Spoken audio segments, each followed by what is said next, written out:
Okay. So now, Lalita Priya, you can go ahead and ask your question. Yes, sure, Prabhuji.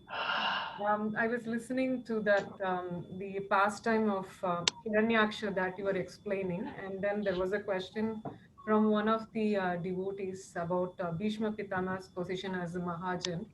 And when we were considering Jaya Vijaya, who came as Hiranyaksha and Hiranyakashipu, though they were, though they are devotees, they were eternal devotees of Lord Vishnu or Lord Krishna. So, is it right to understand that Bhishma Pitama is considered as one of the 12 Mahajans because he is a devotee, eternal associate of Krishna, and he descended as a devotee during the Mahabharata time, and he fought with Krishna on the Kauravas side, which is the enemy of Pandavas and Krishna. But even though he knew that he was pleasing Krishna because he was fighting for the pleasure of Krishna, even though he was on the side of Pandavas' enemies, which are Kauravas. But the two devotees, Jaya Vijaya, they are from Vaikuntha Lok, and they descended as demons because they were cursed by the Kumaras. And Lord said that, which one do you prefer, whether you want to become demon and come to me back quickly than, descending for longer time in a different pastime or something like that. So is this the reason why they are not listed as Mahajans? They are not considered as Mahajans because they came as demons rather than as a devotee when they descended on the material world from Vaikuntha Lok. So basically, what is your definition of Mahajan?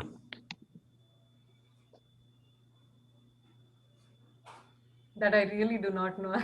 Okay, so a Mahajan is a person who's well versed in the Vedas, in the scriptures in general, is a pure devotee, and uses these skills to preach. And in his time on the planet Earth, acts like a devotee of the Lord. Now, in which birth did Jaya and Vijaya act like devotees of the Lord? So that's my question. That is why. So is that the reason why they are not Mahajans? Yeah, so they acted as demons and they did not teach. They did not encourage anyone to become a devotee. So Bhishma Pitama was preaching. I'm just asking because even though he was on the side of Bhishma Pitama preached a lot, especially to the Kauravas. I'm sorry, Kauravas as well, but mainly to Pandavas. And especially when he was on the bed of arrows, he had all this dialogue with Yudhishthira Maharaj. Oh, okay. So that way is why he was preaching. Okay. Yeah, so he met the criteria. Okay, thank you. All right. Anybody else?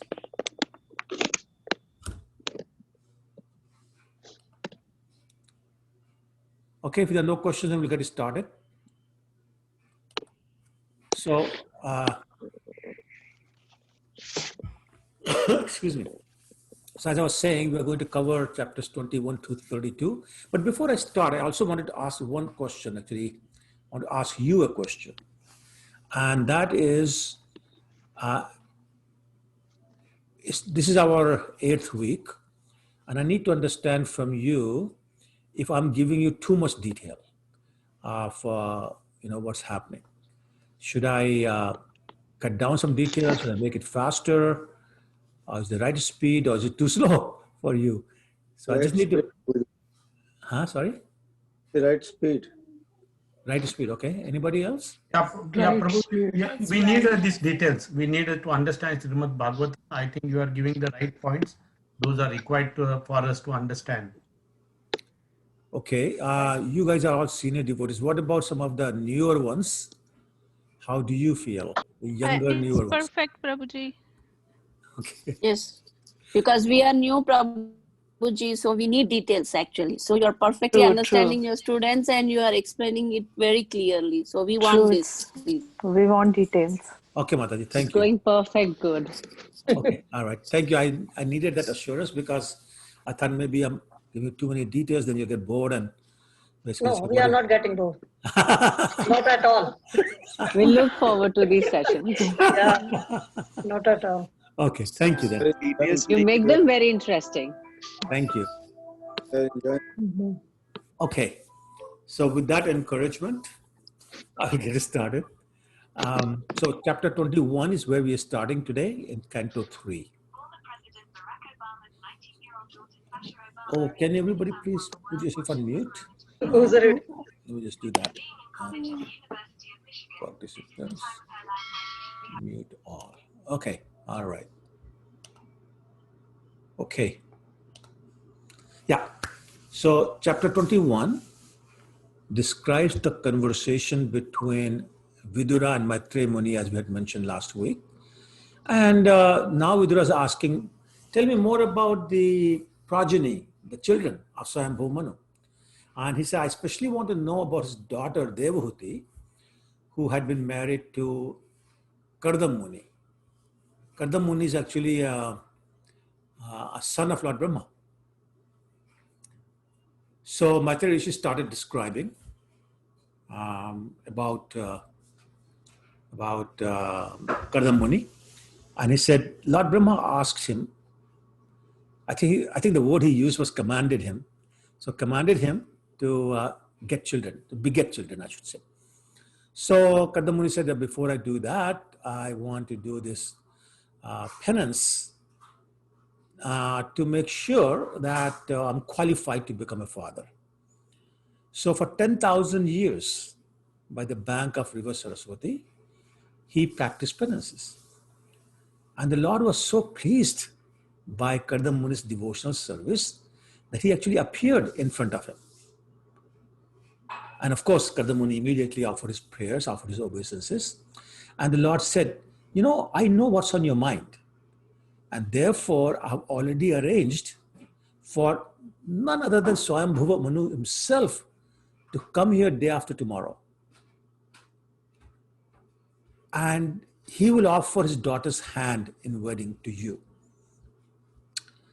Your wife will bear 9 daughters, and after that I will appear as your son, her son, and I shall instruct her in the Sankhya philosophy. Maitreya Rishi told Vidura that, look, when the Lord saw Kardam Muni's devotion and sincerity and dedication and commitment to all these things, he actually had tears in his eyes. And a few tears dropped on the ground, and they formed what is now known as Bindu Sarovar. Very famous place and very purifying place. Somewhere in Gujarat. I don't know exact location, but it's somewhere in Gujarat. And so sure enough, Swayambhu Manu and his wife, who remembers the name of the wife of Swayambhu Manu? Anybody? Devahuti. Papa? Devahuti. No, Swayambhu Manu's wife. Shatrupa. Shatrupa, yes. Shatrupa, yes. So Shatrupa and Swayambhu Manu, they showed up at the hermitage of Kardam Muni. And of course, he received them with due honor and inquired about the purpose of their visit. It's kind of interesting. I mean, he knew, but that's the polite thing to do. You know, please tell me how I can help you. What's the purpose of your visit? So that's the end of chapter 21. And 22 is entitled Marriage of Kardam Muni and Devahuti. So now Swayambhu Manu is responding to Kardam Muni's question about the purpose of his visit. And he said that, look, my daughter, who's the sister of Uttanpad and Priyavrata, is seeking a suitable husband. Suitable in terms of age, in terms of character, good qualities, etc. And he said, she has fixed her mind upon you from the moment she heard about you from Narada Muni. Swayambhu Muni said that, therefore, please accept her, for she is fit to be your wife in every respect. To deny an offering that has come by itself or of itself is not commendable. So again, another pop quiz. who's the other famous personality who heard from Narad Muni about Lord Krishna and wanted to get married to him? Rukmini? Yes, Rukmini. Thank you. And another question is more social than spiritual. Why did Swayambhu Manu refer to his two sons in this conversation? Like, what was the need?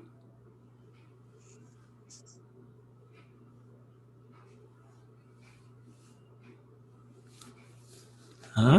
Difficult question, not social question. Is it what? It's difficult Oh, question. difficult question. Okay, first was easy, so this has to be a little bit more difficult. Well, actually, I said social for a reason.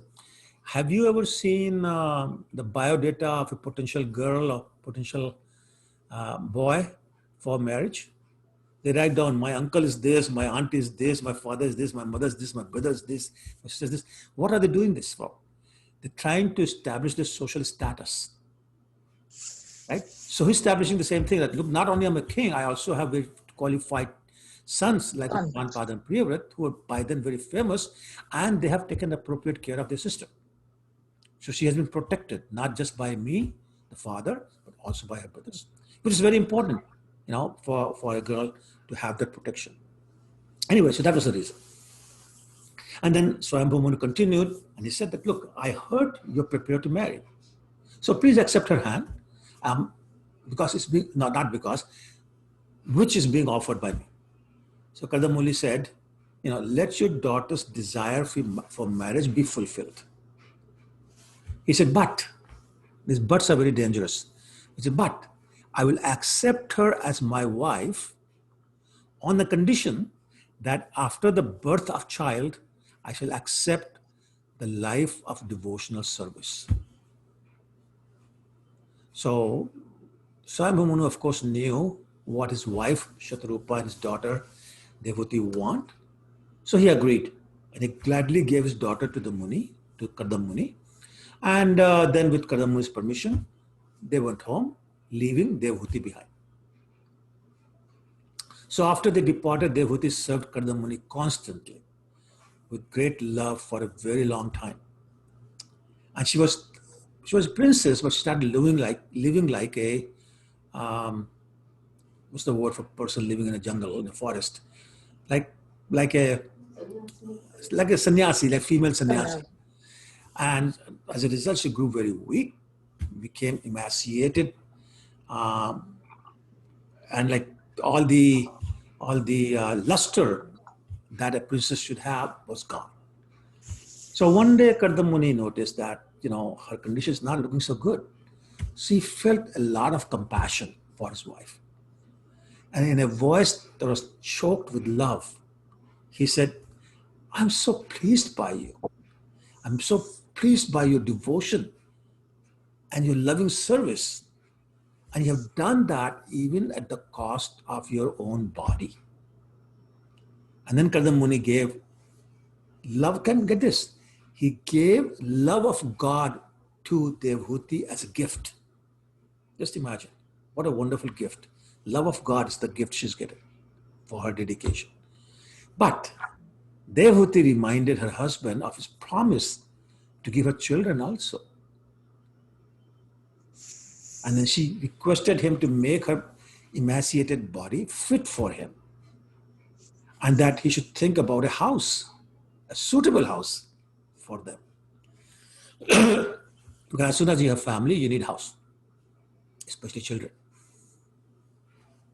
So, seeking to please the wife, Kadam Muni exercised his yogic power and instantly produced a 7-story aerial mansion. This mansion could travel at his will. I'm going to describe this mansion a little bit to you. There's a lot of detail in the Srimad Bhagavatam, but just very, very briefly. It had lakes full of swans and lilies and lotus flowers. It had playgrounds. It had gardens with amazing orchards with all sorts of birds chirping there. The palace itself was bedecked with all sorts of jewels, and the pillars were adorned with precious stones. I mean, like, unbelievable. And then he said that, please go and take a bath in Bindu Sarovar. So following his order, she went in to the lake. But as soon as she entered the lake, somehow 1,000 maid servants suddenly appeared. And they said, we are your maid servants, we were just waiting for you. And then they helped her bathe. They dressed her in excellent clothes and jewelry and all those kind of things. And then Kadamuni noticed that she had actually regained her old beauty. And he felt so fond of her at that time, extremely fond of her. And he placed her on the aerial mansion. And together they traveled, you name it, everywhere, including this Mount Meru in an area called the Pleasure Valley. And they enjoyed there for many, many years. Excuse me. Many, many years they enjoyed. And then traveled to other planets, and they enjoyed each other's company for many, many years. Those of you who want to read the details, you can read Canto 3, chapter 23, which you are on, text 44. That gives you more details. Anyway, so enjoying themselves for many, many years. And then she gave birth to 9 daughters simultaneously. So another pop quiz. What's the word for 9 children born together? So like your twins, your triplets, your quadruplets. So what's the word for 9 children born simultaneously? Okay, nonuplets. Navashish. Nonuplets. Nonuplets. N-O-N-U. Nonuplets. Nonuplets. Nonuplets. Anyway, so nothing spiritual about that word. So after this, he got ready to leave home. So she had now 9 children instead of 1 of 9 children. Now he's ready to go. But Devati said, my dear Lord, you have fulfilled your promise to give me children. So I accept that. But please give me fearlessness too, because I'm going to be living in this forest all by myself. Our daughters will get married. They go to their husband. They'll go to their husband's place. And who will give me protection when I'm old? So basically, she was telling indirectly, giving a hint to her husband that she wants to have a son, because sons are supposed to protect the mothers in their old age. So Kardamuni assured her that, yes, we will do that. And he said, not only that, but the Supreme Personality of Godhead will enter your womb as your son very, very soon. So Dehuti was obviously very excited, and she started worshipping the Supreme Personality of Godhead. And after many, many years after this conversation, the Lord entered her womb. And it was at that time that Lord Brahma appeared. So this is now the Lord has entered the womb of Mother Dehuti, and Brahma is now coming to offer his prayers to the Lord, who is still in the womb. After his prayers, he instructed Kadamuni and Dehuti to get their daughters married to qualified munis with due regards to girls' temperaments and liking. That's very important. Like sometimes people think that in the old age especially, people didn't care about the temperament and the liking for their daughters. And while that might be true for some cases, but that was not the Vedic thing to do. The Vedic thing to do was to find out what's the girl's temperament, what does she like, before finding a suitable husband for her. Anyway, so that's what the instruction from Lord Brahma was. So with that instruction, Kardamuni found 9 great sages and got his daughters married to them. I won't bother you with all the 9 names, but the famous ones are Ansuya, his daughter, got married to Atri. And to Bhragu Muni, who's another very famous personality, he married his daughter Khyati. And to Vasishtha Muni, Arundhati. And there were, of course, there are others. Anyway, so Kardamuni understood that the Lord has now entered in the material world into the womb of my wife, and he started meditating upon the Lord. And he went to a secluded place in the forest and met the Lord there, and he offered his prayers. And then after his prayers, he requested and received the permission of the Lord to leave his hermitage for Forrest to spend the rest of his life as a wandering mendicant, but always thinking of the Lord in his heart. So basically, he got the permission from the Lord that as soon as he actually comes out of the womb, Karda Muni would leave his hermitage, his hut. Actually, no, he still hasn't mentioned at this time. And they go to the forest. So,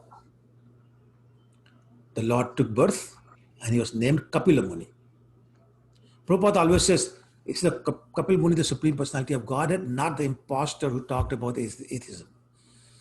Anyway, so this is Lord himself, Kapila Muni. And the purpose of his appearance was to disseminate transcendental knowledge for the benefit of all humanity. So that's the main role.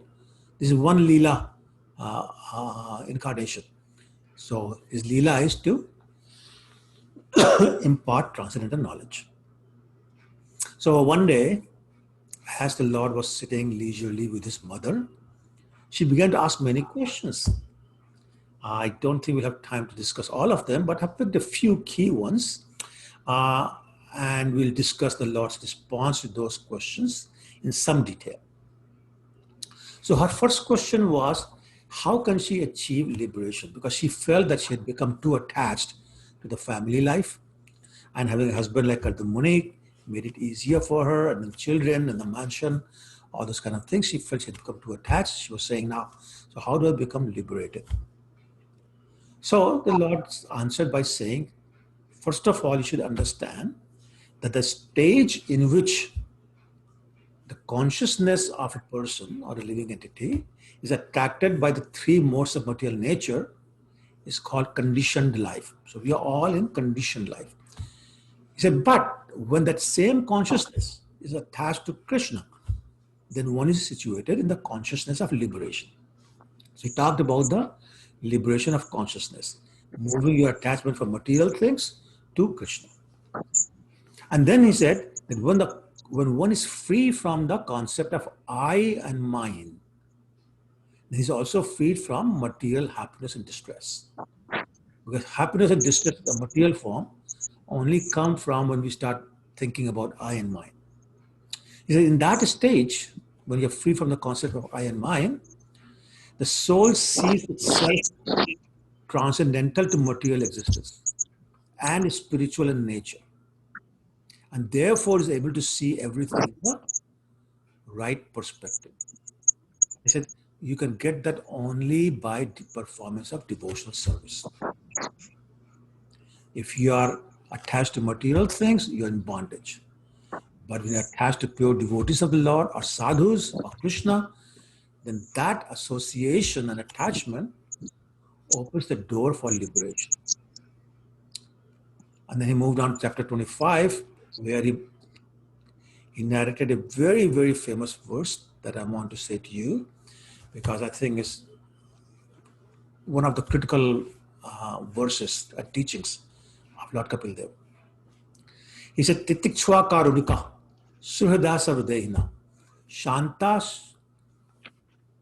excuse me, ajat sattva shanta, sadhva sadhubhushana. He said, the qualities of a sadhu, because you can say, well, how do I attach to a sadhu if I cannot recognize him?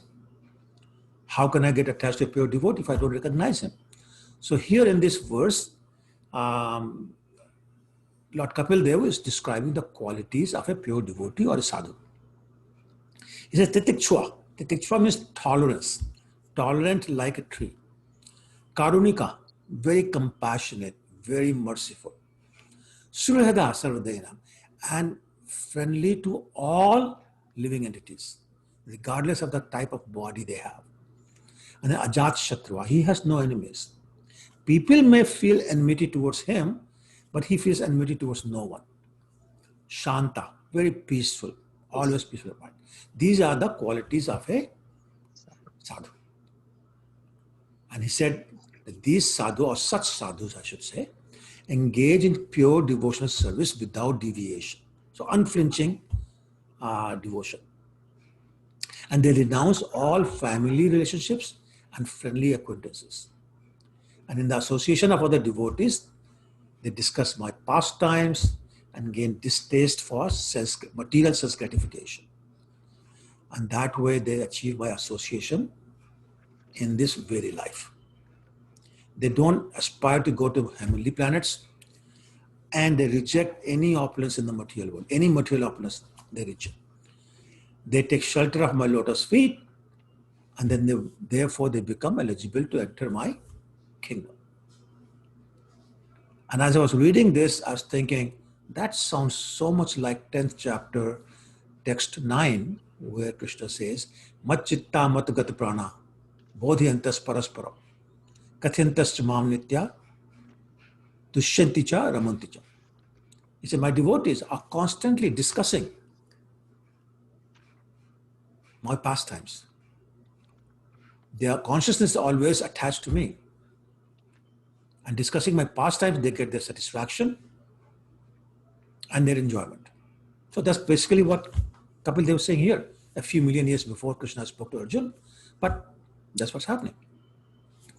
So then we move on to chapter 26, which is titled Fundamental Principles of Material Nature.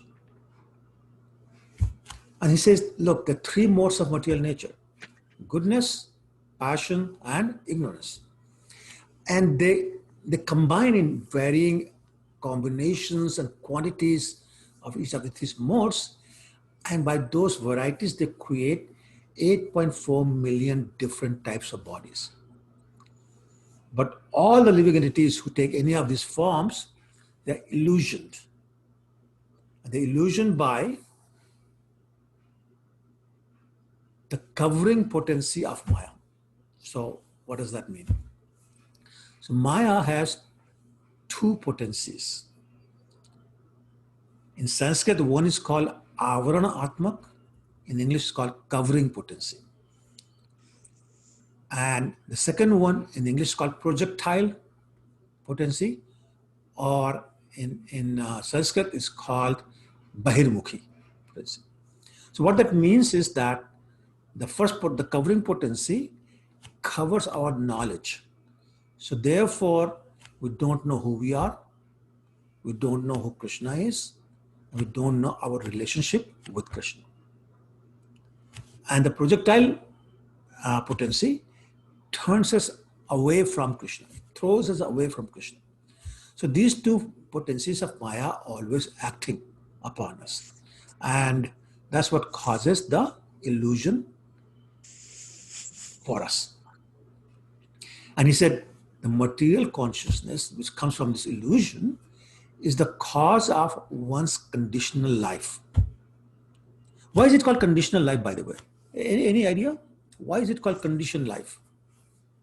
Why are we conditioned souls? Any idea? Because of that. Because Go ahead. because Prabhuji, you just said that we are under the influence of three modes of Yep. nature. That's why it's conditioned. I'm a little more specific. Material. We are attracted towards the material things. Material. Why not just say material? Why are we saying condition? Because we carry karmas. Because we do. Okay, Sorry. go ahead. Because we carry karmas. So, Yes, we are always under sense gratification. We cannot think beyond our senses. okay. I mean, everybody's very close to the answer. But why the word condition? Prabhuji, We have sanskars, impressions in our heart. I'm sorry, I didn't hear. Because we like what we want, because of the Maya, we like what we want to do. So Maya is attracting us towards the material things. No, I got all that. That's why we are conditioned there. Well, We will do that.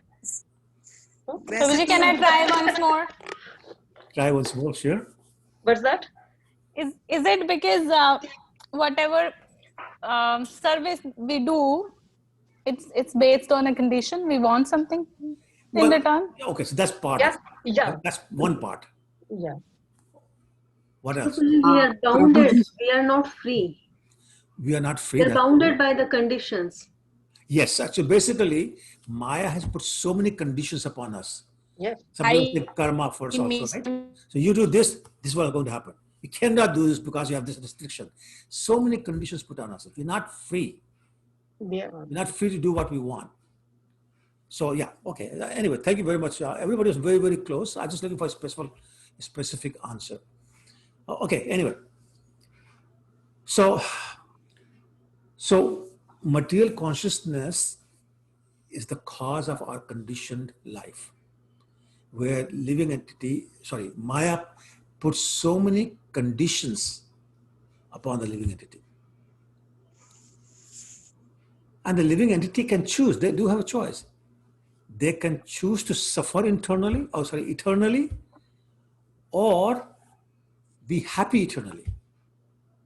And it's all determined by whether we choose material consciousness or Krishna consciousness. That's the choice we have.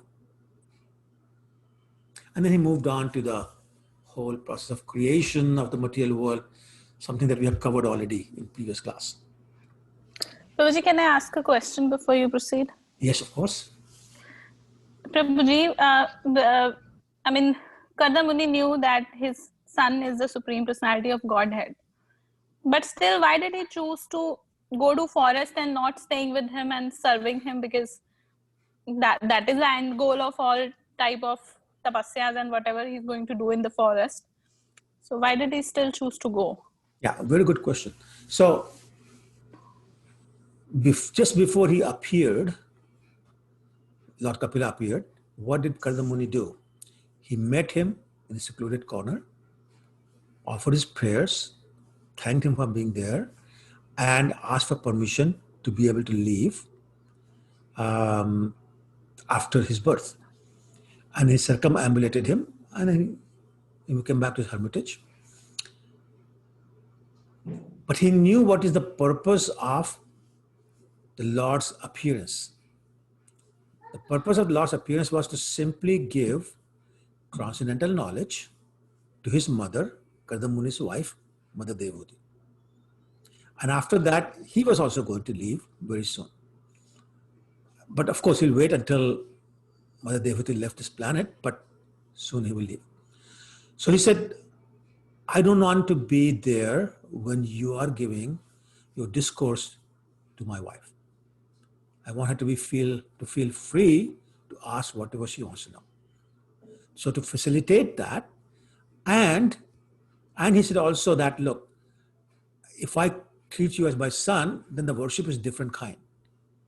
He said, my mood is not that. I'm not in the Vatsalya Bhav. Therefore, I need to be away to be able to serve you in the bhav that I have, in the mood that I have. And so he got permission to leave. Okay. Anybody else? Any comments or questions? Okay. One quick question. I'm sorry, go ahead, please. Was that the only purpose of Lord Kapila's appearance, that he wanted to impart knowledge onto Mother Devhuti? Well, the mother, and therefore to the rest of humanity. Yep. Like we are discussing it. If he had not discussed this with Mother Devhuti, we would not know this. So just like Arjun became the medium for Lord Krishna, Bhagavad Gita messages, she became the medium for Lord Kapila's messages. But it's all for us. Yeah, because Mother Devhuti was already with a transcendental, was married to somebody who was so knowledgeable, who already knew about the Supreme Personality. So this was. But remember one thing: in those days, men did not discuss spiritual topics with their wives necessarily. So because she kept saying throughout that I am conditioned, I'm ignorant, I don't know anything, so I have lots of questions. And she said, so I want to ask you all that. Okay, thank you. Okay. Anybody else? Okay. So, then in chapter 27, Lord Kapil talks about living entities suffering because of their identification with the body. And identification with the body leads to the desire to lord over material nature, and just causes nothing but problems. And he discussed how devotional service can get rid of this false ego, which is the identification of the soul with the body. And then he moved on to some instructions on devotional service in chapter 28, where he talked about how one should be satisfied with whatever gains they achieve by the grace of the Lord. So whatever the Lord gives is good enough. And one should worship the lotus feet of a spiritual master. One should also meditate on the lotus feet of the Lord, which destroys all sinful reactions. And he described how that meditation should work. He said one should meditate on the lotus feet of the Lord first, and then move up to his thighs, his navel, his chest, his neck,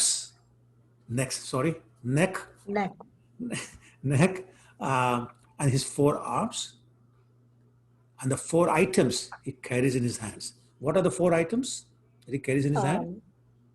One is the chakra. Lotus. The other one is the lotus flower. Lotus.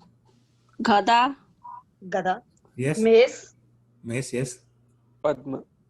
Padma, yes. Lotus flower. But somebody said that already, no? So Shankh, Chakra? Shankh, conch. Yeah. Yes, okay, got it.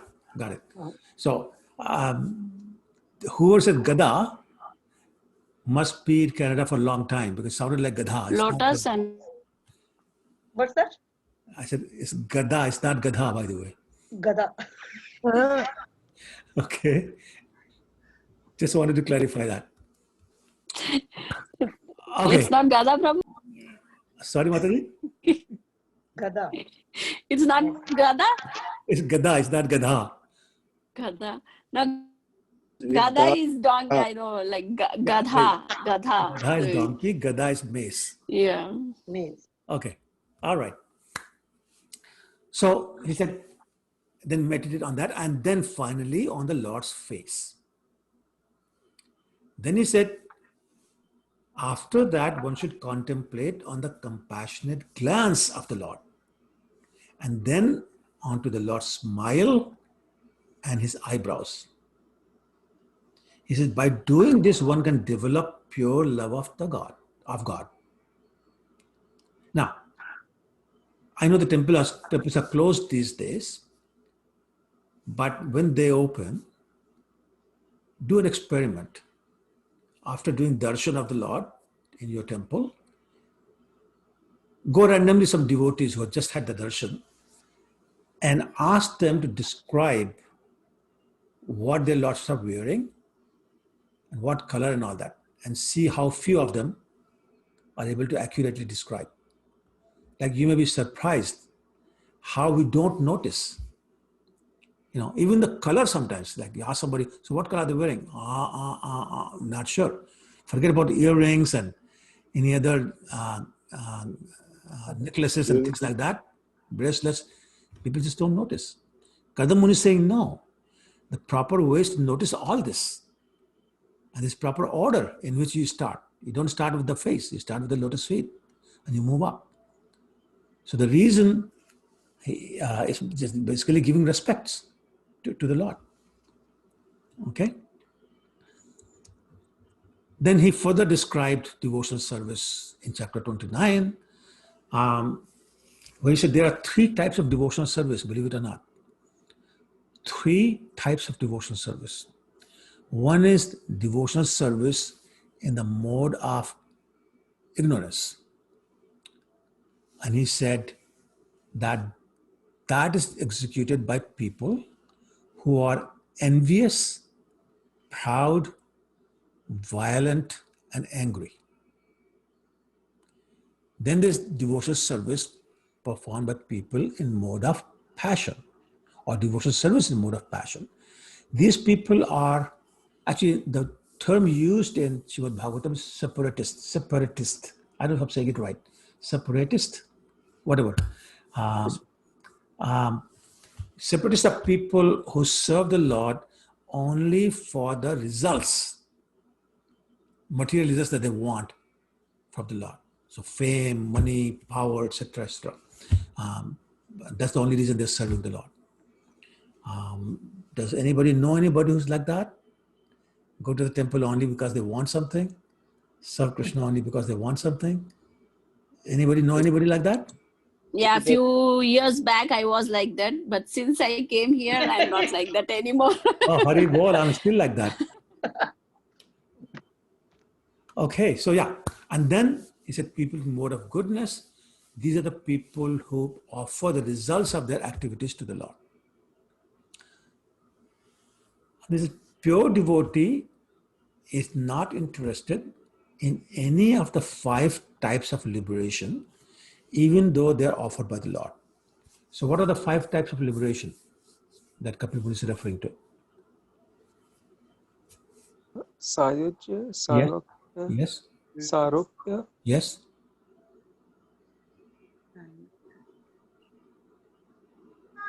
Sarasti. Sarsti, yes. And Samipya. Samipya. Very good. Excellent. Yes. So there are 5 types of liberations that the Lord offers to his devotees, even though they don't want it.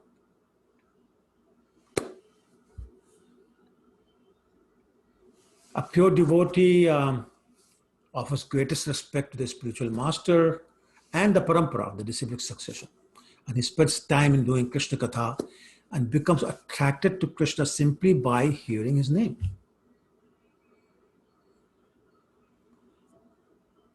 And then, so right now he has discussed the types of devotional services in the mode of ignorance, passion, and goodness, and then above it all, the pure devotee, the pure devotional service. Now he starts talking about different types of devotees. And he says, the types who worship the Lord in the temple, but they don't believe that there's something called Paramatma residing in everybody's heart. And Kapil Dev said that that person is total ignorance. And his worship, he compared with one who offers oblations into ashes. In other words, it's wasted. It's no good. Then he said, second type is one who offers the Lord respect, but he's envious of everybody else. And he said, that person never attains peace of mind. And then he added something very funny. He said, and the Lord causes great fear in this person. And therefore, he doesn't have any peace of mind. So therefore, he said, you, a devotee, should behave in the most friendly way towards everyone. There's another kind, he said, is that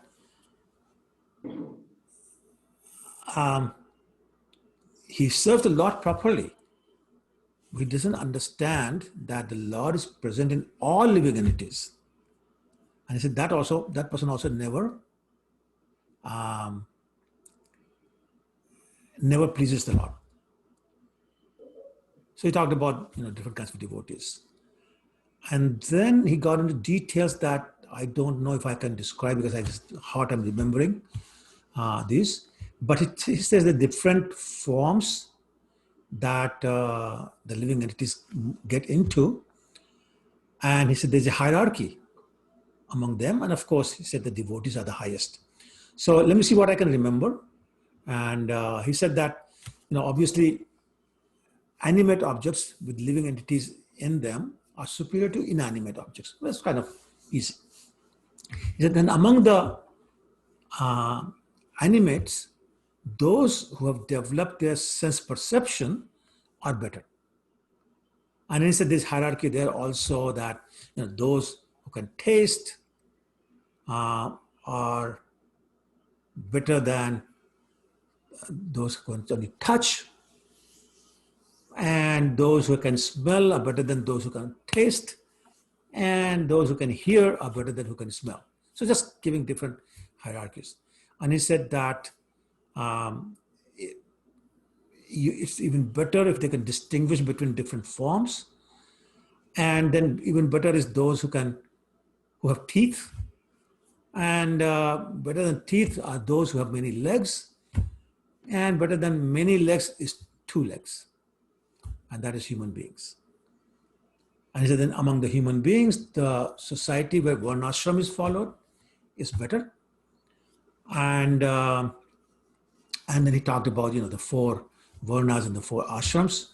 And he said, then among the Brahmins, who are the highest class, the one who studied the Vedas is the highest.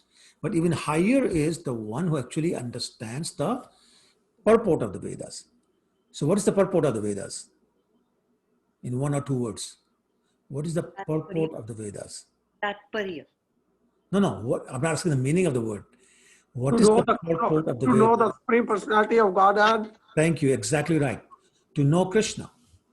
To know Krishna is the purpose or the purport of the Vedas.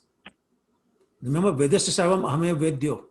Krishna says that in Bhagavad Gita, right? 15:15. So that's exactly what Kardamuni is talking about. Okay, so those better than those who understand the purpose of the Vedas are those who are liberated from material contamination, and the best is a pure devotee who just performs his devotional service without expecting anything in return. And Kapila said, therefore, there's no one greater than the person who's not interested in anything outside of me, and who engages and dedicates all his activities and his whole life, everything, unto me. But remember, ahataki prat apratihata, which has to be without cessation. It's not 2 hours a day, it's 24/7. He says, Can I interrupt you for a minute? of course you can. It also says that in the Bhagavad Gita, then the higher than that person is who preaches Krishna consciousness. Right, correct. That's correct. So this is engaging in all types of devotional activities, includes the preaching. Okay. It includes that. Okay. So he said that that person will come to me, to my abode, simply from performance of the pure devotional service. And then he went the diametrically opposite corner of that and started to describe the fruitive activities and the negative effect of fruitive activities. So what is fruitive activity? Just to be sure everybody understands. So what is a fruitive activity? Definition, not example, definition. One who expects the result from out of Correct. One who performs activities with some expectation of a result. Yep. So it's talking about the adverse effect of fruitive activities. So the word we use is karmi. So he starts talking about what happens to a karmi who's too attached to the fruitive activities. And he says that a person in material consciousness doesn't understand the controlling power of the time. He said time is carrying him just like the clouds are carried by the wind. Time is carrying everyone. And whatever a person earns with great pain, great amount of labor, for the so-called material happiness, is taken away by time. And when it's taken away, the conditioned soul laments for what he had and he lost. He doesn't understand that everything, including his body, his property, his family, they're all temporary. But he thinks they're permanent because he has them. And he's so attracted to his body, to his family, to his property, his friends, that it doesn't matter what species he's born in. He's happy, he's satisfied in whatever species is born in, and is not inclined to leave that body, whatever that is. Even in hell, he enjoys the hellish life.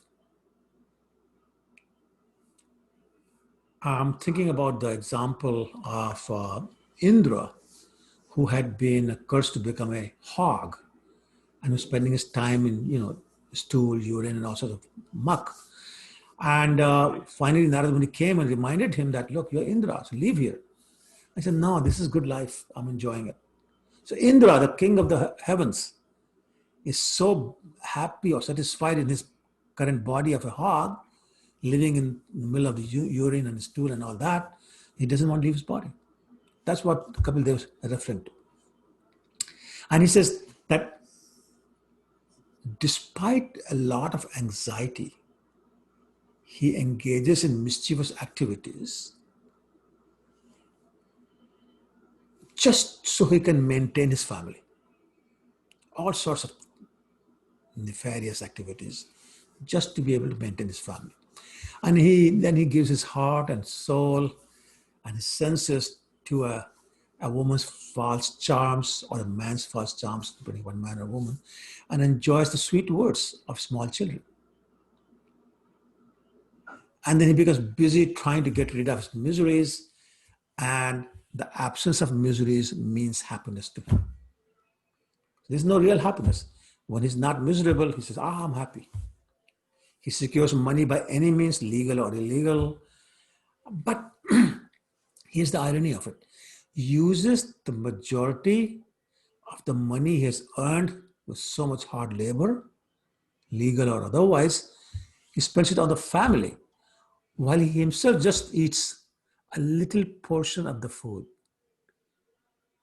And he goes to hell for those for whom he earned the money by sinful ways. How ignorant is that?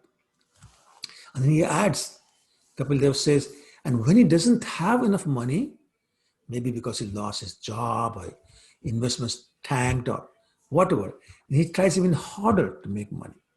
And when he's not successful, he borrows money from others because of his excessive greed. And sometimes he gets into like robbing and stealing and all those kind of things. But the successive failures make him grieve deeply. And then something even more interesting happens. Seeing him unable to support them, his own wife, his own children, for whom he did all this, they don't treat him with the same respect as before. Because now they have to maintain him. But the foolish man still doesn't become averse to family life. He becomes old. He waits for his death. He remains at home like a pet dog and eats whatever is negligently given to him, I should say. Then he becomes afflicted with so many diseases. He becomes an invalid. He has difficulty breathing, with asthma or whatever, and his glands become congested with mucus. But he doesn't give up his attraction for his body. And one day, this man who engaged with his senses, I should say uncontrolled senses, in maintaining his life, his family, I should say, he dies in great pain, surrounded by relatives. And even though he wants to say something to them, he wants to speak to them, but he is not able to do so. At death, he sees these fierce-looking Yamadutas with their eyes full of wrath. And he's so scared upon seeing them that he passes stool and urine. They bind him by the neck with a strong rope and cover his body with what is known as Yatana De. Yatana means torture. And it's called Yatana De because is a special body suitable to receive punishment, where the pain is felt 1,000 times more than the normal. In other words, if I pinch a human here like this, they might say, ouch. But same amount of pinch in hell or hellish body, the yatna day, will result in unbearable pain. So with that body, he's lashed and done all sorts of things. So you can imagine the pain that he feels. Then he's taken to hell, which is 792,000 miles away from planet Earth. And he's forced to walk this distance on roads of hot sand and scorching sun, with forest fires on both sides. And on the road, it's not a lonely road. It's a road full of dogs. And what do the dogs do? They bite him as he's trying to walk. And then he starts to remember all the sinful activities he's committed in his life. He's tired. He's injured by the bites. The sun is beating on his head. He can barely walk. But he gets whipped on the back by the Yamdutas as soon as he slows down. He's hungry, he's thirsty, but there's no water, there's no food, no place to rest on this road. It's a barren road. Finally, he reaches hell, where he's made to suffer all sorts of punishment. For example, his limbs are set on fire. Or he's made to eat his own flesh or have it eaten by somebody else. His intestines are pulled out by the hounds or vultures of hell. And the scorpions and the serpents, they bite him. His limbs are lopped off by elephants. He's hurled down from hilltops. And he's held captive either in water or in a cave. And this goes on for a long time. After he's gone through all this hellish condition, he takes a body in the lowest form of a species and goes through the regular order of evolution before again getting a human birth. I always like to give the example of a human having to go through the entire cycle. Some species last only a few seconds. Some species last thousands of years. If you take the average to be 1 year per species, and if somebody has to go through 8.4 million species before coming back as human, it means after this birth, this human birth, it will be 8.4 million years before we come back as a human being. 8.4 million years is 2 Treta Yugs, 2 Sati Yugs, 2 Dwapar Yugs, and 2 Kali Yugs. That's how long that is. So that might be the next time we may get a human birth. Well, not us, we're chanting Krishna's name, but a person who's gone through all this. And then he explains this in a lot of detail, what he calls the chapter is called the movement of living entity. And in this chapter, he also talks about the growth of a baby in the womb of his mother. So I'll stop here for a second. See if there are any questions or comments before I move on. Yes, Prabhuji. Yes, Prabhuji, looking at the condition, the person or the subtle body got to go through all these conditions, then I think all of us must consider or think ourselves how lucky we are. We got the shelter of the lotus feet of the Lord through the mercy of our, especially I would say Shri Prabhupada, and then it comes to our parampara. So how lucky we should consider ourselves to be very lucky in that way. So absolutely right. Yes. Hoping if we follow the instructions of our spiritual master, we don't have to go through those hellish conditions after we left our body. Yes, so actually you are safe because you're chanting Krishna's name. People who never chant Krishna's name, people who never bow down to Krishna, who never read scriptures, never chant, they are the ones who go. Yeah, that's what I mean, Prabhuji. How we must consider ourselves to be very lucky that way. We are very lucky. There's no question about it. No question whatsoever about that. Prabhuji, I have one question. Yes, Prabhu. Go ahead. Actually, I mean, the same discussion we had once, and there was one of the friend not yet to follow the devotional service, but inquiring how it goes and all. And what she asked, she said, why the scriptures that when we are in the devotional service, we are doing almost same things. We are taking care of the children, we are taking care of the family, a person is taking care of the wife, everything, just keeping Krishna in the center, and things changes. A normal person who doesn't take the devotional service, for him or he or she has to go through a lot of, as you described, the hellish planets and the situations and everything. So she was asking, why does the scriptures give the examples where they make us afraid? That if you do, they make us afraid. Like afraid. They make us fearful that if you're doing devotional service, then you don't need to go through the hellish planets or all these things. And if you're not doing it, and then these things will happen to you. If you're not doing Ekadashi, then these things will happen to you. Why the scriptures give such examples where they make us fearful about the things? Well, I mean, they make us fearful to take up the devotional service out of fear. Why do they give the examples like that? Sorry to interrupt. Yes, sir. No, that's a wonderful question. It's a really, really good question. I mean, why? So, first of all, the scriptures tell us that the devotee is not afraid to be anywhere. You send him to hell, to heaven, to material world, spiritual world.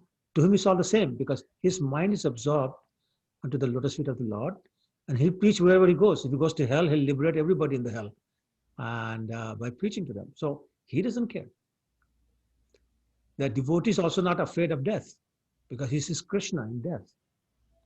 It's the non-devotee who has all these fears. A non-devotee is also not interested in devotional service simply by being told that it's good for you. They don't even believe that.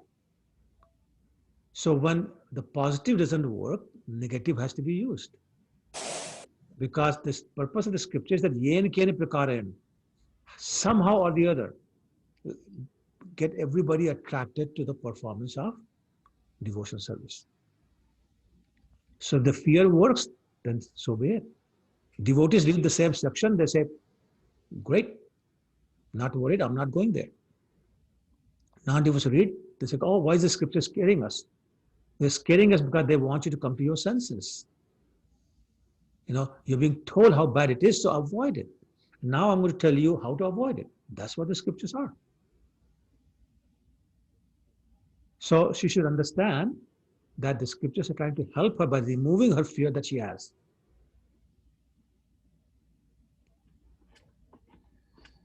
Am I making sense, Mataji? Yes, Prabhuji. Thank you so much, Prabhuji. I got it, Sure. Prabhu. Yeah. Okay. Prabhu, after leaving the body, are we still considered humans? No, because human means a gross body. It's just one types of the 8.4 million different gross bodies.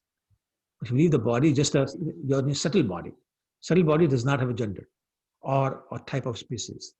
That subtle body is same whether you're an animal life, bird life, aquatic life, or human life. That's same. So then, without the dimension of any physical law, so how can we experience the hell? Now, remember I was saying they're given a special body called Yatana De. Mm-hmm. That has the power to feel the pain.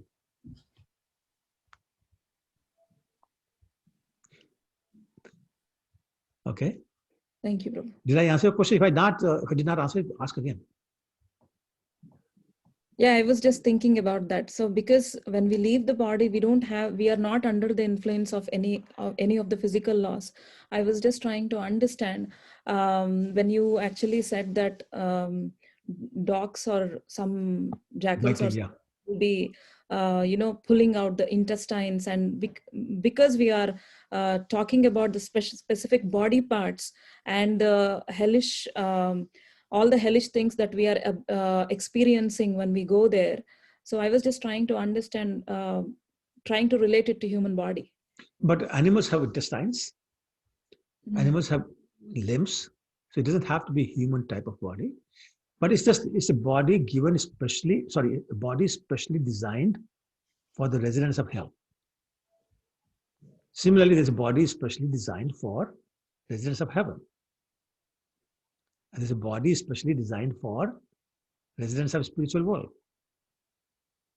right? Which is called Siddhadeha. Which is something related to human body, Prabhu? Well, so in the spiritual world, they look like humans, although they have, forearms, other features. But yes, they do. Like Krishna, the original personality of Godhead, looks like a human being. So it's not surprising that everybody in the spiritual world looks like human beings with some differences. It is the same both with heaven and hell, right, Prabhu? Sorry, what is the same? Is it the same case with in? They get a different body. They get a heavenly body. They get a hellish body. Yes. Thank you, Prabhu. Okay. Sure. You're welcome. Any other questions? Prabhu, I have one. Yes, please go ahead. Follow-up question to the earlier question that Mataji asked. I had a few friends that came and attended a talk in the temple, and there were a few things in that talk, that they listened and they said that I don't want to. So like they mentioned that, oh, if you do this, you will become a monkey or rabbit in the next life. And then their response was, I don't want to be part of a movement that makes me feel guilty. Like if I am coming to practice devotional service, I should feel loved. I don't want to feel like, oh, if I do this, I'll have that guilt within me, right? So, and we as practicing devotees also, many times, when we do few things that, that may not be recommended, we start feeling that kind of guilt within ourselves, like, oh no, now what is going to happen?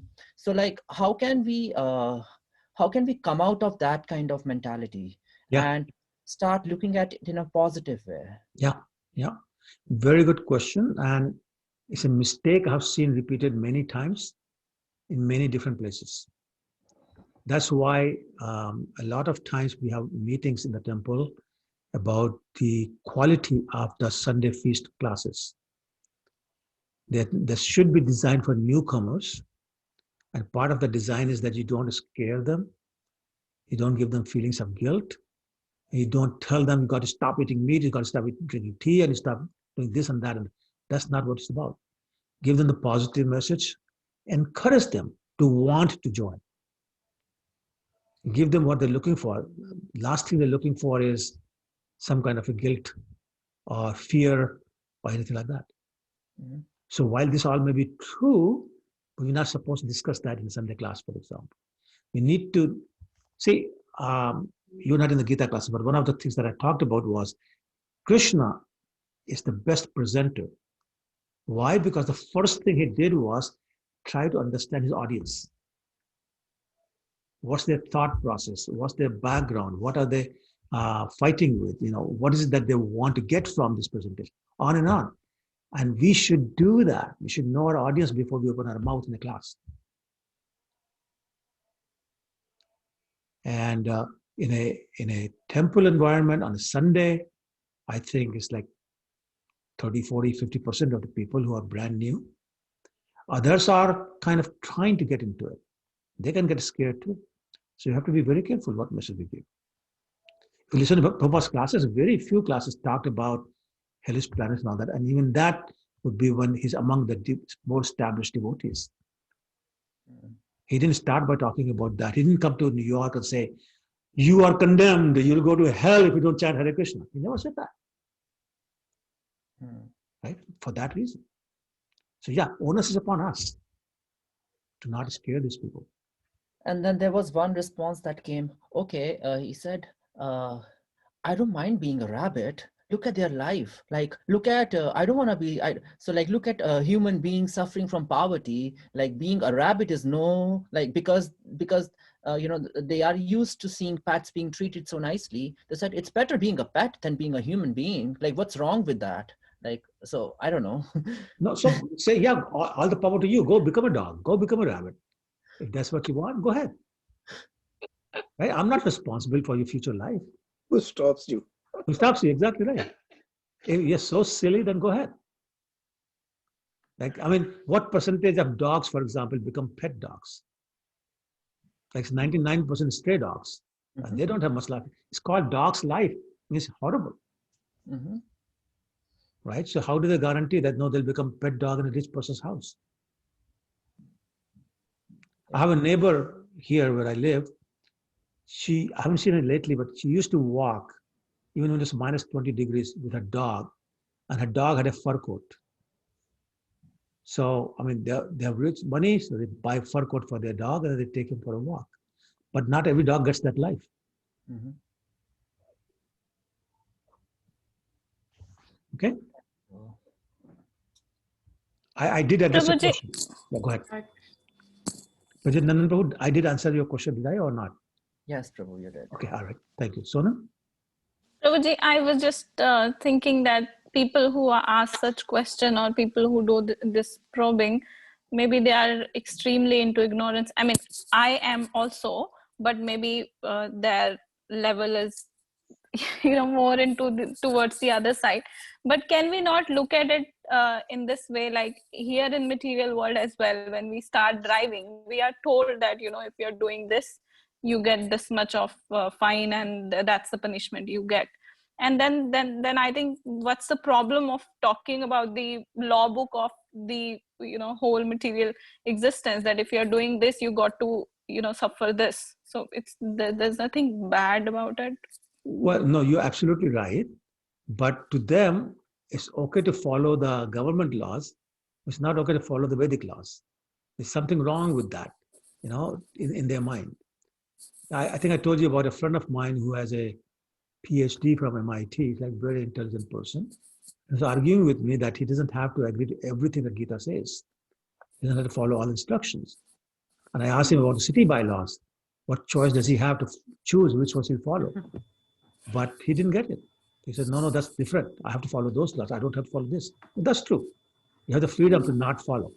And that's what you're doing. Well, then go become a rat or a stray dog. Yeah. I mean, you won't say that, but that's what you think in your mind, right?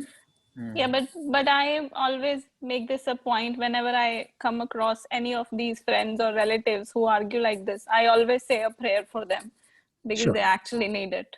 Sure. That's because such a wonderful devotee. Or you can Compassion. Or Sonam, you can buy a pack of carrots to the rabbits. Prospective rabbits. In this lifetime, they will take it with them for the next lifetime. Okay. All right. So then, sorry, I'm sorry. I should have asked. Any other questions before I move? Yes, Prabhuji, I wanted. Sorry.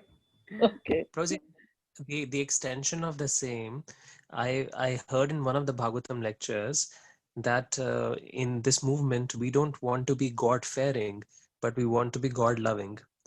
But when we attempt to become devotees, and while chanting, like we hear so many offenses that, if one commit offenses while chanting Nama Prad, then they really make us fearful. And sometimes out of that fear we chant, and sometimes we chant out of love, but or we chant out of just the duty that I've promised to my Guru Maharaj, so I will complete my 16 rounds.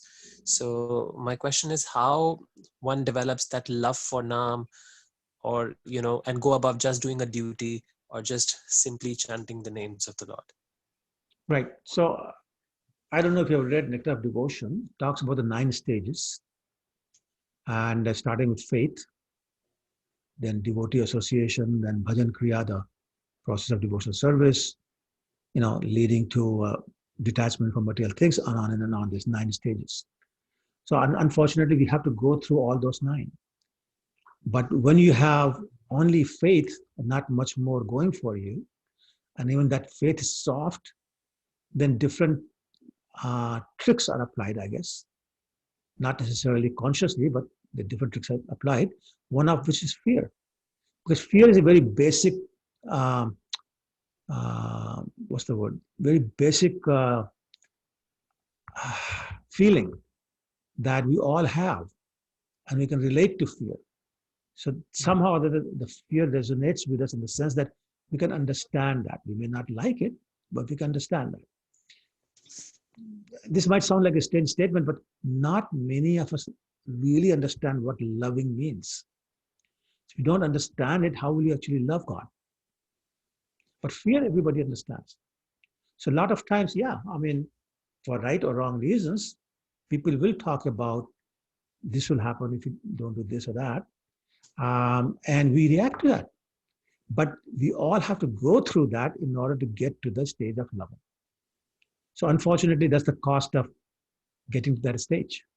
We have to go through that. Once you get to a point where there's no more fear, because you have developed so much attachment to Krishna, that now he starts to pull you towards him. You don't have any more material attachments, so you're safe, and the fear goes away. That's why Prabhupada always gives the example of the cat and a kitten and a rat. To the rat, the cat's mouth is death, fear. To the kitten, cat's mouth is protection, home. So same thing with the non-devotee and devotee. Non-devotee sees death and fears. Devotee sees death and sees Krishna. That's the difference.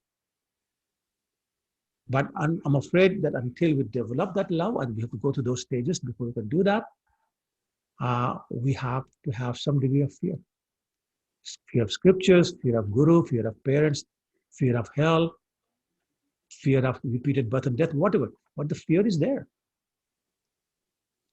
And it's not so bad. It's not a bad thing as such. I mean, Krishna said, out of my fear, the wind blows, the sun shines, and all these kind of things. So what's wrong? We out of fear, we try to love Krishna. One day it will become genuine love. Right now it's out of fear, so be it. Okay. So tell me if I'm making sense to you.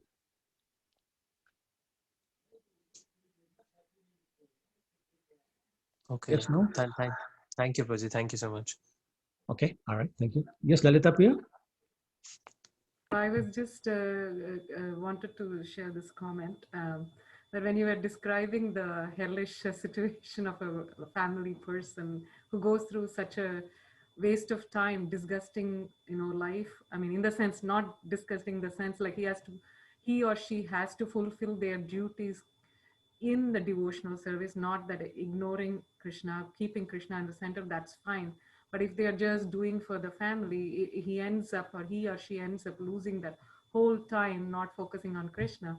The fear factor, actually, on the other hand, when they get to that stage that nobody can help them, they will actually turn towards Krishna or turn towards whoever God they are worshipping. Some of them, yeah. Yes. So I was just going to say this Sahara Desert experience that you took us through is very scary. So I'm going to recite Narsingha Kavat. So I'm going to Narsingha to pray. So somehow or other, I will make that effort because out of fear. So that's what I just wanted to share. Sure, thank you. Thank you. Okay, we're getting close to the... Prabhuji, I would say to create love, you have to have what it says, Uttaha Nitya Dharya. And the second thing is Abhyasen Konteya Viragyan Chagrate. So these are two things for which we have to wait for. It's not like love can be created overnight and all that. Unless we don't have the association of the devotees, or we constantly hear, read the scriptures or listen to the devotees, this love cannot be like come all of a sudden. It takes time, and we need like patience and all that, and only then it can develop. And the other thing is we also have to practice like every day before we can reach to a certain point where we can feel the love of the Lord. Correct, that's correct. And that's why sadhana bhakti has been designed for exactly that purpose. to lead you to Raganuga Bhava and then Prem Bhakti. But we have to go through this whole stage. Unfortunately, there's no shortcut unless Krishna does it, I had to keep it up. But we can't depend upon that. That's totally, Krishna's discretion.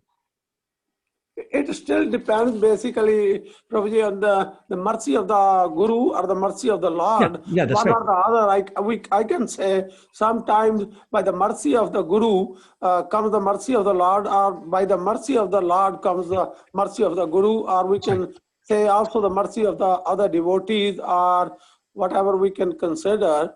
So sometimes we get the like a causeless mercy of the Lord too, Correct. which we consider like a hatuki kirpa, Correct. Sometimes we can get it. And this is also, I would say, I don't know if I am right or not, this also depends on our previous karmas, I don't know if that is right or not. No, I mean, karmas have little to do with devotional service. They're two different platforms.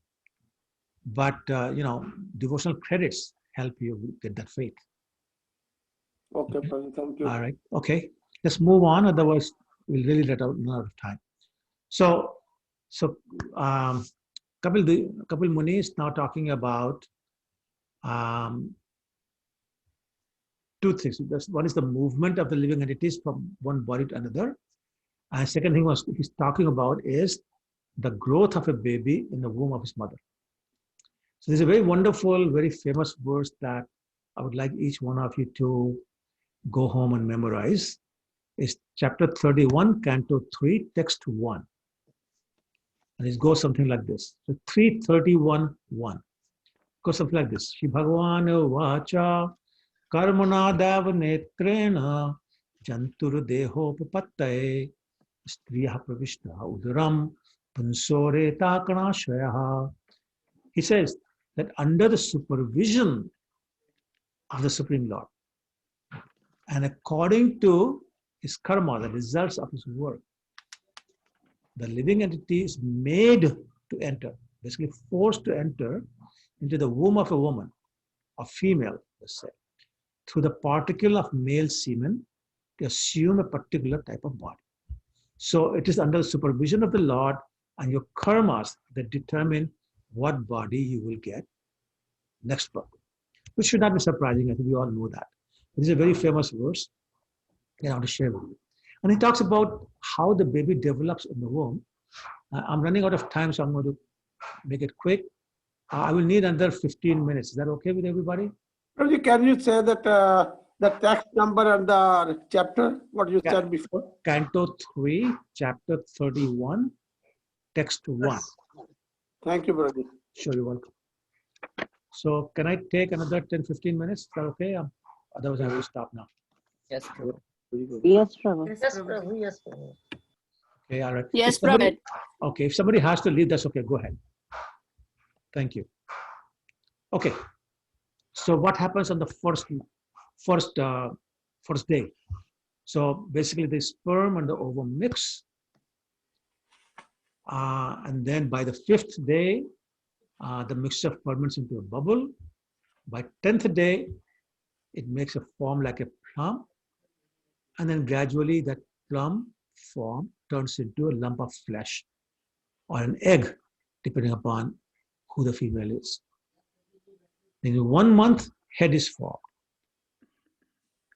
At the end of 2 months, hands, feet, and other limbs are formed. At the end of 3 months, the nails, fingers, toes, hair, bones, etc., they start to appear. And very soon, the senses like ears, mouth, nostrils, they all appear. After 4 months, the blood, flesh, fat, bone marrow, etc., they come into existence. And after 5 months, the baby actually starts to feel hungry and thirsty. At the end of 6 months, the fetus begins to move to the right side of the abdomen for boys and left side of the abdomen for girls. And now the baby is getting nutrition from the food and drinks that her mother or the mother consumes. But the baby in the womb is growing, but remaining in that abominable womb, which is full of stool and urine and worms and bugs and everything you can imagine. And these bugs bite him again and again. And imagine the soft skin of this baby who's still not born, and these worms bite him. And that causes the child to feel this terrible agony because it's so tender. And he becomes, from this agony, he becomes unconscious, moment after moment after moment. And if or when the mother eats something bitter, something pungent, or something too salty or too sour, the child suffers intolerable pain because of the juices coming from this type of food. And the child simply lies on one side of the abdomen, his head turns towards the belly, and the back and the neck arched like a bow. Just like, imagine a bird in a cage. It's caught there with no freedom of movement. And some fortunate children at that time, they're able to remember the troubles and the difficulties they had in the previous 100 births. And then they grieve pitifully. They just cry and cry and cry and lament and grieve. Their consciousness keeps on growing. And at the end of the 7th month, the child is tossed downwards and stays there preceding the delivery. And in this condition, the child prays to the Lord, folds his hands like this, appeals to the Lord who put him in this condition to start with. And he says, "My dear Lord, I take your shelter because you're the only one who can give me relief from my condition." He says, "I realize that all this is because I forgot you. It's because of my forgetfulness of you, because of which I'm going through this repeated birth and death." And he starts to beg for Lord's mercy to this birth engage him in devotional service, if it's a human birth, in devotional service, and simply surrenders. And then he asked the Lord, "My dear Lord, my dear Lord, when will I be released from this confinement?"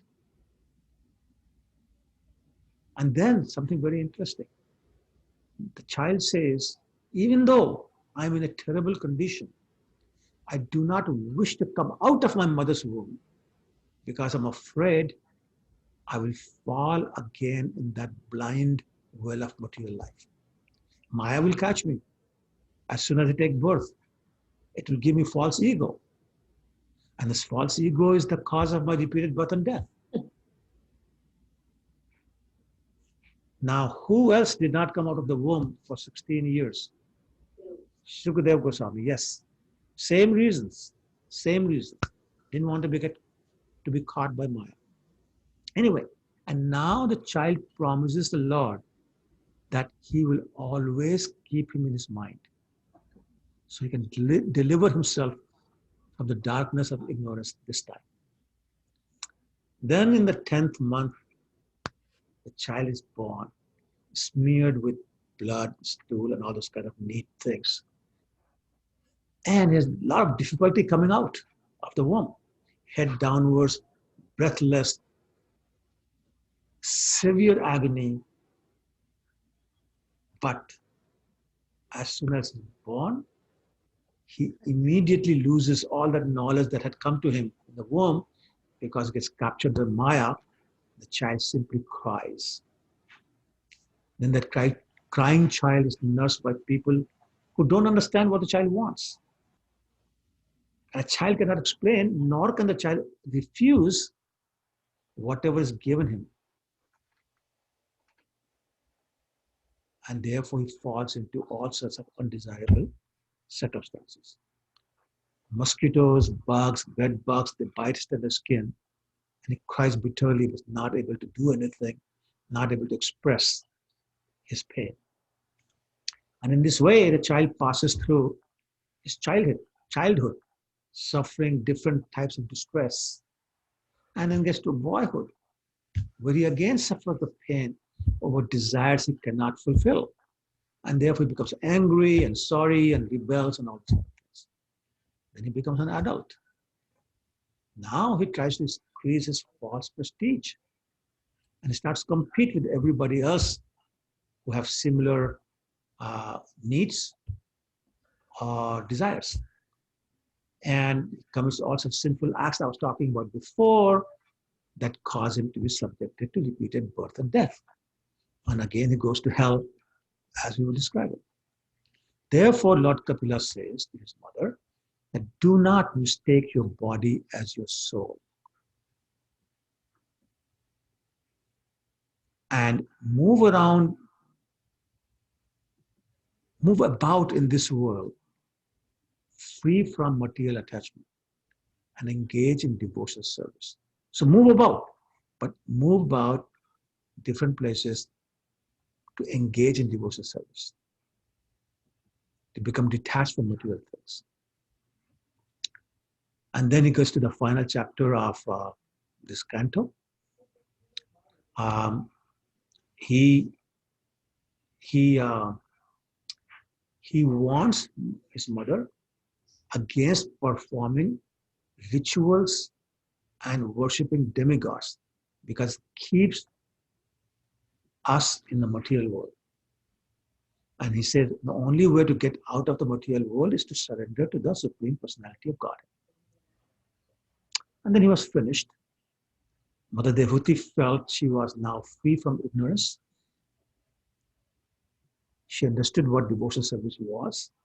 So she offered her obeisances and prayers to Lord Kapila, her son. After that, Lord Kapila took her permission to leave home. Mother Devuti followed the instructions of his son Kapila and started to practice devotional service and always meditating upon her son, the Supreme God, Lord Kapila. Very soon she became detached from her lovely home and started meditating on Lord Vishnu's form, forgot her material body completely, became liberated from material bondage, and achieved the Supreme Personality of God, the liberation that she wanted. Lord Kapila, he went northeast, then he went to the Bay of Bengal, and the ocean gave him a residence in a place which is now known as Ganga Sagar. That's where Ganges meets the sea. And he's still residing there in a trance and delivering the conditioned souls. Thus ends chapter 32 and Canto 3. So any questions before we close off? Yes, Lalita Priya?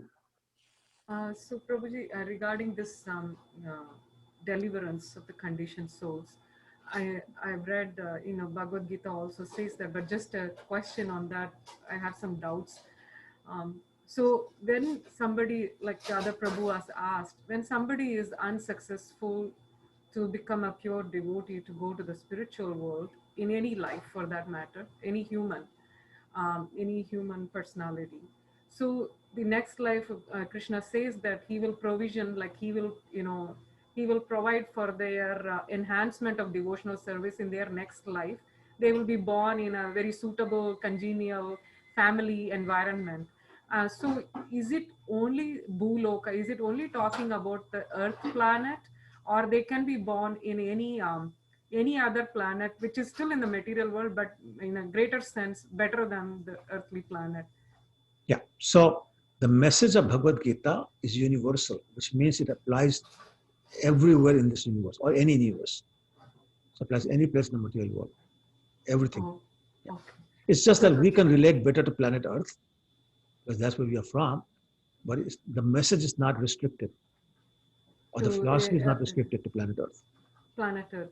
So, and also there is some statements in some of the readings that we do, like in other planets there is more chances of developing desires for satisfying our senses. So even the demigods like to be born on the earth planet so that they can live for a shorter life duration and focus on the devotional service and finish their business quickly in the material world. So how do we understand the first part of the question that I asked, and then the second part of the question, that is this? Well, remember the verse Bhogashwar Prasaktanam Taya Pranatyatam? So demigods are Bhogashwar Prasaktanam. They're very attached to their luxuries and their good looks and opulences and all this kind of things. Very difficult when you have great life to become a pure devotee of the Lord. But becoming pure devotee means giving it all up. It's very hard for them. And the process they have to use, they feel the penances on, that is very hard for them. Whereas in the age of Kali, especially on planet Earth, all you have to do is chant and dance and eat prashadam and you go. So they feel it's much easier, and therefore, yes, they do desire to become, to be born as human being on planet Earth, because it's so much simpler and easier to go to God. Thank you, Prabhuji. Okay. Anybody else?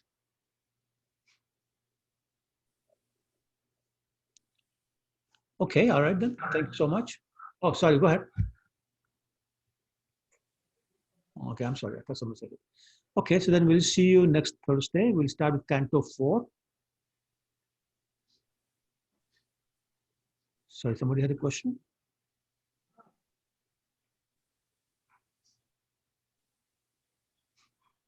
Okay, all right. So. Okay, Prabhu. Thank you so much for the class, Prabhu. Thank you. Hare Krishna. Hare Krishna to all that. Krishna, thank you very much. Hare Krishna. Thank you so much. Hare Krishna. I see a message here. Let's see who's this. Hare Krishna, Prabhuji. Hare Krishna. Hare Krishna. Hare Krishna. Thank you. Hare Krishna, Prabhuji. Thank you. Thank Yeah, Hare Krishna. Thank you. Thank you. Thank you, Prabhuji. Hare Krishna. Hare Krishna, Prabhuji. Prabhuji. Dandavat pranam. Yeah. Hare Krishna, Prabhuji. Devi also said Hare Krishna. Hare Krishna. Okay.